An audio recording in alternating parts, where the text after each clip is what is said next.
that first meeting, the minutes show that the bills were approved from the general fund in the amount of $1,652.67, the water and sewer fund $361.97, and the road and bridge fund $44.40. After the meeting, we went to Frank's Bar in Cloverdale, which some of you may remember is an institution in this community. Unlike some other DuPage County communities, which were afraid of development, the leaders of Carroll Stream were ready to trade cornfields for houses and ball fields. Before representing the village of Carroll Stream, I had served as the city attorney for the city of Palos Hills.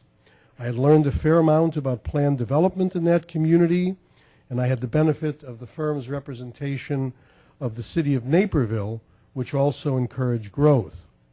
While some communities simply annexed land and then worried about its development, Carroll Stream always took a more disciplined approach and chose to only annex land which had been planned and under annexation agreements which controlled the development for 20 years. Before Carroll Stream was ready for a planned development, the village was able to receive money, some of it before I came here, under a federal grant to do a comprehensive plan. That plan gave the community a firm foundation as to how it would grow. Under that plan, areas were set aside for parks, schools, and other sites.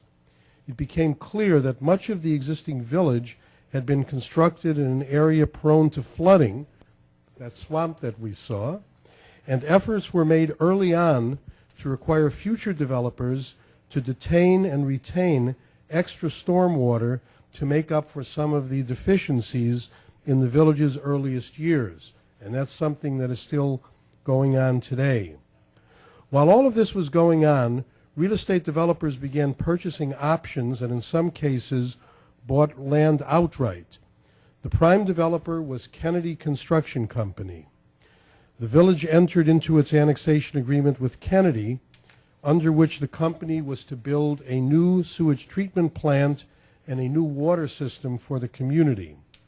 Unlike some other communities which used existing residents' money to attract new development, Carroll Stream, after one small starter bond issue, generally required real estate developers to foot the entire bill for utility expansion and improvements. Because we were not fully aware of the operating costs of these systems, we also required developers in these annexation agreements to both build systems and to pay the substantial impact fees to the community.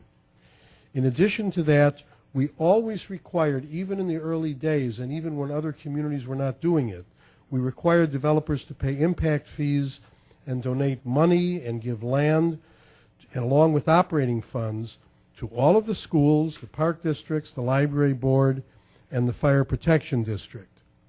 The village also required impact fees to the village itself, and they used that money initially for the second village hall, which now serves as the Crass Funeral Home.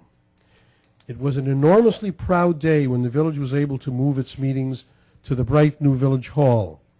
I was somewhat sad at the move because it was always fun to find the Carroll Stream School by driving down Thunderbird towards the giant Carroll Stream letters that were on the side of the water tower located near the school.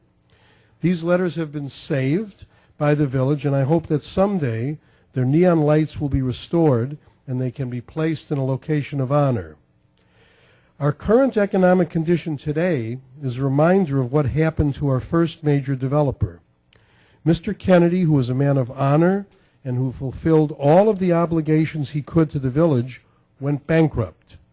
He did so only after having almost completed the village's utility system, which, as I recall, was finally finished in part utilizing money from subdivision surety bonds and irrevocable letters of credit. But sadly, many homes were left half completed, and some of our second wave of residents spent years as the only occupants of almost completed and otherwise empty streets. The village has been through at least 3 of these economic downturns during the time that I have represented it. During these economic downturns, the village was able to work with old and new developers to get infrastructure slowly but surely completed. The village, however, never relented in its requirement that adequate parkland be provided and that new development not take place by invading the pocketbooks of existing residents. At each step, the use of annexation agreements aided the village because developers who purchased land subject to annexation agreements could not escape their obligations. While the village was prepared to take into consideration reasonably long-lasting changes in market condition, it never approved requests for excesses in density, nor did it abandon its commitment to collect impact fees for other governmental bodies. In addition, those fees in this village have always been reasonable, and developers were not competitively disadvantaged when there was a reasonably robust market that returned. Single-family residential development was only one of the areas where Carroll Stream successfully grew.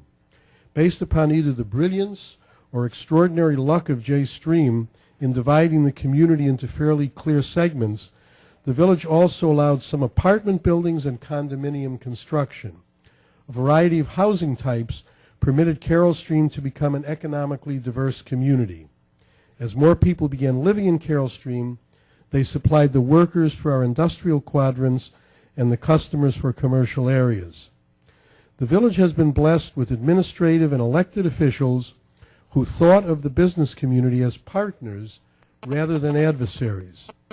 Many of our village presidents have either owned or worked for smaller businesses and understood that the entire business community could benefit from targeted regulations in areas that were meaningful to the public rather than an intrusive regulatory environment. I think that I was well attuned to this philosophy since my parents owned and operated a retail kitchen cabinet store. Their general philosophy regarding government regulation was like that of the rabbi in Fiddler on the Roof, who offered a prayer blessing the czar, wishing him good luck, and hoping that he stayed far away from their little village. To the extent that businesses have been good neighbors and responsible, Carroll Stream has generally tried to answer that prayer. Sometimes it has been hard to entirely endorse that philosophy. As the industrial park began to fill out, it was discovered that the original developer had sold off lots while keeping ownership over crucial strips of land. When a company wanted to bring in a rail line or install utilities in a less than obvious location, they discovered that their former best friend, the developer, owned the crucial intervening parcels of land. It took us some years and some legal ingenuity to free property owners from these restrictions. Luckily, the developer still owns some land where his goals could not easily be met with an angry village. The efforts of the village to assist developers have continued on through the years. A few years ago, when Home Depot wanted to open a large store on the south side of the village, they were initially told by their engineers that they would be required to install underground stormwater storage at a cost of nearly $1 million. Having participated in the discussions that led to the passage of the DuPage Stormwater Ordinance and its relationship to municipal regulations, I suspected that a sound engineering report would allow for a variance to the county's regulations which would avoid the need for this expense. Such a report was prepared, and Home Depot saved most of the $1 million that they otherwise would have spent. Up until now, I've principally talked about events. Clearly, what I recall most about the village are the people that I've had the pleasure to work with. In its history, the village has had 4 managers. The first 2 managers, then called administrators, were Mr. Mikulik and Mr. Brewington, who worked for the community in its earliest years. I worked with Darrell Brewington, who was a retired Army officer. This was in a period of time where, in fact, managers really did not have professional degrees. I worked closely with him, and he gave me many tips on my National Guard service, in addition to working on village matters. They were succeeded by John Adamson, Gregory Belowski, and Joseph Breinig. In effect, the village has had 3 managers in the last 37 years. Although their personnel